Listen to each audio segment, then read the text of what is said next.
Start the last episode of the day.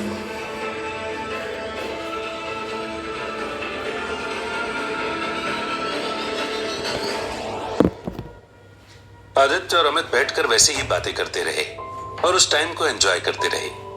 Aditya बस अमित के excitement का मजाक उड़ा रहा था और वहीं अमित धीरे धीरे करके आदित्य के एक एक रिवेलेशन पर एक्साइटेड हो रहा था। उसने पूरे रोजबड का चक्कर तो नहीं लगाया था, लेकिन आदित्य ने उसे बताया था कि वहां पर कितने फ्लोर, कितने बेडरूम और कितने गेस्ट बेडरूम हैं। उनको सुनकर भी वो बहुत हैरान हुआ था और जब आदित्य ने उसे सीक्रेट पैसेज के बारे में बताया तब तो उसके होश ही उड़ गए थे। उसने हाथों हाथ आदित्य को वो जगह दिखाने की जिद की और आदित्य भी मजबूर होकर उसे वहां पर ले गया। जब आदित्य ने उसे तीनों पैसेज दिखा दिए तब अमित के चेहरे पर बहुत बड़ी स्माइल थी और उसने आदित्य से कहा, यार पता है मेरा हमेशा से एक सपना था कि मैं एक ऐसे घर में रहूं जहां से निकलने के लिए एक सीक्रेट पैसेज हो।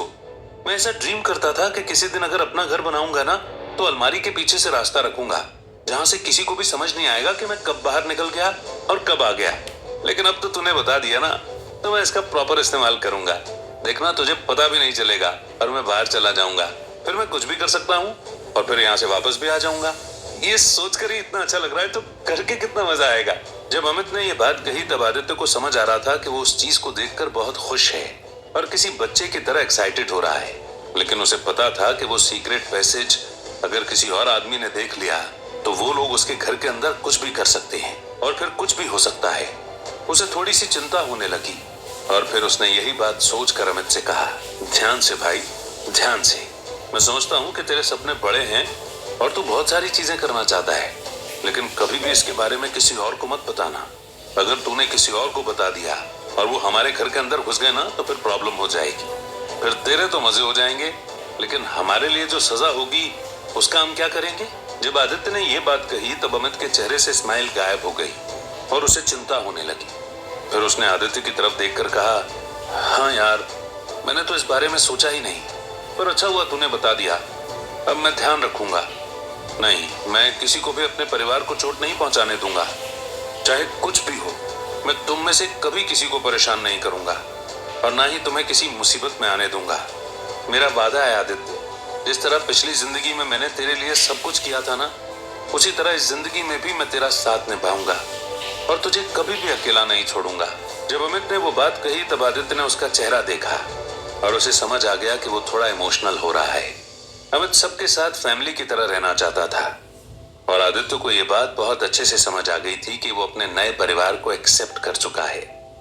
ये बात सोचकर आदित्य को बहुत अच्छा लग रहा था, लेकिन उसे पता था कि वो अभी भावनाओं में नहीं बह सकता, क्योंकि अगर वो अमित के साथ थोड़ी भी देर तक कोई ऐसी बात करेगा तो अमित जरूर उसके सामने ट्विंकल की बात रखेगा। तब शायद आदित्य अपने आप को संभाल नहीं पाएगा, क्योंकि वो किसी भी मरे हुए इंसान के बारे में बात नहीं करना चाहता था। इसलिए उसने टॉपिक को इग्नोर करते हुए कहा, हाँ मालूम है भाई, तू बस ज्यादा इमोशनल मत हुआ कर। मुझे पता है कि तू हमेशा मेरे साथ है और सब कुछ कर लेगा। चला तुझे वो पूल दिखा दूं जिसके बारे में सोचकर तू बहुत एक्साइटेड हो रहा था। आदित्य ने इतना कहकर अमित के गले में हाथ डाला और फिर वो उसे उसी रास्ते पर ले जाने लगा जहां पर वो मृणाली के साथ घूम रहा था। जिस तरह मृणाली हर जगह का एक डिस्क्रिप्शन दे रही थी कि वो वहां पर क्या प्लान कर रही है, उसी तरह अमित भी डिस्क्रिप्शन दे रहा था, लेकिन उसके डिस्क्रिप्शन में ज्यादातर चीजें सिर्फ टाइम पास की ही थी। जैसे वो कह रहा था कि वो वहां पर 2 पेड़ लगाकर उनके बीच में एक झूला बांध लेंगे, एक आम का पेड़ लगाएंगे जहां पर से हम आम तोड़कर खाएंगे, एक नारियल का पेड़ लगाकर वहां से उसका जूस निकालेंगे, और भी ऐसी दूसरी बातें कर रहा था। उन बातों को सुनकर आदित्य को बहुत हंसी आ रही थी, पर वो अपने आप को पूरी तरह कंट्रोल कर चुका था। उसे पता था कि वो बस ऐसे ही जीना चाहता है जहां पर वो हंसी खुशी रहे और हर मोमेंट को एंजॉय करता रहे। उसे बस वैसा ही करना था और यही बात करते हुए दोनों पूल की तरफ जा रहे थे। थोड़ी ही देर में एक बार फिर से वो रोजबड के पीछे वाले एरिया में पहुंच गया जहां पर वो पूल बना हुआ था। जब अमित ने उस पूल को देखा तो उसका मुंह उसी तरह खुला रह गया जिस तरह से मृणाली उसे देख रही थी। आदित्य को समझ आ गया कि वो भी उसके लिए बहुत एक्साइटेड है। तब अमित बस उसे वैसे ही देखता रहा और आदित्य को पता था कि वो यहाँ पर पार्टी करने के बारे में सोच रहा है। वो जरूर ये सोच रहा होगा कि वो किसी दिन इस पूल में एंजॉय करने के लिए बहुत सारे लोगों को बुला लेगा और यहाँ पर पार्टी करेगा। लेकिन तब आदित्य ने उसके चेहरे के सामने अपना हाथ रखकर एक चुटकी बजाई और फिर उससे कहा, अपने ख्याल से बाहर आजा मेरे भाई। तू जितने भी सपने देख रहा है वो इतनी जल्दी साकार नहीं होने वाले। मुझे पता है तू पार्टी के बारे में सोच रहा है और बहुत सारी चीजें तेरे दिमाग में चल रही हैं, लेकिन ये इतना आसान नहीं होगा। सबसे पहले तो इस घर में मृणाली और मेरी माँ रहती हैं जो ऐसा होने नहीं देंगी, और दूसरी चीज कि ये पूल वैसे भी छोटा होने वाला है, तो अभी तेरे मुंगेरी लाल के हसीन सपने बनाने का सही टाइम नहीं है। देख, अगर पार्टी करना है तो मैं तुझे करवा दूंगा, पर तुझे थोड़ा इंतजार करना होगा। आदित्य इतना कहकर स्माइल करते हुए उसकी तरफ देखने लगा, और जब अमित को समझ आ गया कि आदित्य ने उसके मन की बात पढ़ ली है तो उसके चेहरे पर भी स्माइल आ गई। फिर उसने आदित्य से ऐसे ही स्माइल करते हुए कहा, तू मेरे मन की बात बहुत जल्दी पढ़ लेता यार, तेरी तो बात ही कुछ अलग है। मैं बिल्कुल ऐसा ही सोच रहा था, पर हाँ, तूने कह दिया है तो अब मैं थोड़ा प्रिकॉशन भी रखूंगा और पार्टी के बारे में इतनी जल्दी नहीं सोचूंगा। लेकिन मैं इंतजार करूंगा कि तू कब मेरे सामने वो पार्टी लेकर आएगा और फिर हम उसे एंजॉय करेंगे। मैं पहले ही कह चुका हूं कि उस दिन तू भी मेरे साथ रहेगा। भले ही तू शादीशुदा है, लेकिन लड़कियों को तो तू फिर भी देखेगा। अमित की बात सुनकर आदित्य को थोड़ा अच्छा फील हो रहा था। उसे अच्छा लग रहा था कि आखिरकार अमित ट्विंकल के ख्याल से आगे बढ़ रहा है और अपनी लाइफ में मूव ऑन करने की कोशिश कर रहा है। उसे पता था कि ऐसा करने में उसे थोड़ी प्रॉब्लम आएगी, लेकिन अगर वो सही तरीके से चीजों को हैंडल कर लेगा तो शायद ऐसा पॉसिबल हो पाएगा। आदित्य जब ये सोच रहा था तब अमित ने अपनी नजर एक बार फिर से पूल की तरफ कर ली और वो बस स्माइल करते हुए उसे देखने लगा। तब आदित्य ने उसके गले में हाथ डाला और फिर उससे कहा, हाँ भाई, जिस दिन वो आएगा उस दिन जरूर देखेंगे। चल, अब शाम होने को आई है और सूरज भी ढल गया है। हमने डिनर का कुछ भी अरेंजमेंट नहीं किया है, तो चल हम दोनों चलकर डिनर लेकर आते हैं और फिर आज की रात पहली बार रोजबड में हम साथ में बैठकर डिनर कर लेंगे। आदित्य इतना कहकर अमित को वहां से खींच कर ले जाने लगा। वो बार बार पलटकर स्विमिंग पूल की तरफ देख रहा था और आदित्य को समझ आ रहा था कि वो उसमें जंप करने के लिए बहुत एक्साइटेड हो रहा है, लेकिन वो उसे अभी नहीं छोड़ सकता था। और यही बात सोचकर उसे जैसे तैसे खींचकर आगे ले आया। उसके बाद वो दोनों वजीर की कार में बैठे और वहां से निकल गए। वो दोनों जब रेस्टोरेंट की तरफ जा रहे थे तो आदित्य को पता था कि यह रास्ता लाइफ फार्मास्यूटिकल्स के सामने से ही जाता है। उसे मजबूरन वो रास्ता ही फॉलो करना था, और वो जब वहां से निकल रहा था तब वो उसकी तरफ नहीं देख रहा था, लेकिन अमित बस थोड़ा सा झुककर उधर देखने की कोशिश कर रहा था। आदित्य को पता था कि वो उस जगह को जरूर याद करता होगा जहां पर वो आदित्य से पहली बार मिला था, और ट्विंकल से भी। उसे इस चीज का आभास हो गया था कि उस चीज को देखकर वो थोड़ा सा सैड भी होगा, इसलिए उसने जल्दी से वहां से गाड़ी को आगे बढ़ा दिया और फिर थोड़ी ही देर बाद वो एक रेस्टोरेंट में पहुंचे। रेस्टोरेंट में पहुंचकर आदित्य ने बटर नान, काजू पनीर और मिक्स वेज का ऑर्डर दे दिया। फिर वो दोनों बैठकर वहां पर कुछ और बातें करने लगे, जहां पर अमित बस आदित्य को ये बता रहा था कि जुबेर के साथ वो कैसे रहा और जुबेर ने उसका किस तरीके से ध्यान रखा।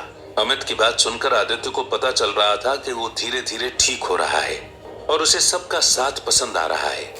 जब उसने ये बात सोची तब उसे अच्छा लगने लगा कि अमित अपनी लाइफ में बहुत ही आराम से रह रहा है, और उसे इस चीज को सोचकर खुशी होने लगी। वो बस दोनों वहीं पर बैठकर थोड़ी देर ऐसे ही बातें करते रहे कि तभी वेटर ने उनका ऑर्डर उनके सामने रख दिया, और फिर उसे पिक करके आदित्य फिर से गाड़ी चलाता हुआ घर की तरफ बढ़ गया। कार चलाते हुए आदित्य ने ऊपर आसमान की तरफ देखा तो उसे समझ में आ गया कि रात हो चुकी है और जरूर रात के 8 बज गए होंगे। उसने सोचा कि टाइम कितनी जल्दी बदल जाता है। कल रात को 8 बजे वो अपनी माँ के साथ डिनर टेबल पर बैठा हुआ था और उनसे बहस कर रहा था, और आज वो नए शहर में उनके लिए खाना ले जा रहा है। पर वो इस बात को ज्यादा सोचना नहीं चाहता था, क्योंकि उसे पता था कि समय किस तरीके से बीत रहा है और वो बस उसका साथ देना चाहता था। उसे ये बात बहुत अच्छे से मालूम थी कि शायद वो इस जिंदगी में आकर समय को अपने हिसाब से तो कंट्रोल नहीं कर पाता है, लेकिन अगर वो समय के साथ रहकर सारी चीजें प्रॉपरली करेगा तो शायद वो अच्छे से अपनी लाइफ में प्रोग्रेस कर पाएगा। और यही बात सोचकर वो धीरे धीरे गाड़ी चलाता रहा। जब वो लाइफ फार्मास्यूटिकल्स के सामने पहुंचे तो वहां की ऑफिस लाइट्स बंद हो चुकी थी, जिसकी वजह से आदित्य को पता चल रहा था कि वहां पर सब लोगों की छुट्टी हो गई है और सब घर जा चुके हैं, पर उसे फिर भी मनाली के केबिन की लाइट चालू दिख रही थी। तब उसने एक बार उस तरफ नजर घुमाई तो उसे ऐसा लगा जैसे वहां पर कोई घूम रहा है। उसे पता था कि अब देविका वहां की वाइस प्रेसिडेंट बन गई है, तो वो ही वहां बैठकर चीजों को मैनेज करती होगी। आज जब मृणाली ने देविका के बारे में कहा था तो आदित्य को उसकी थोड़ी सी चिंता होने लगी थी। वो जानता था कि मृणाली अपनी नई लाइफ में एडजस्ट करना जानती है और लोगों के बीच में आसानी से ऐसा कर लेगी, लेकिन कहीं न कहीं उसे देविका की याद जरूर आएगी।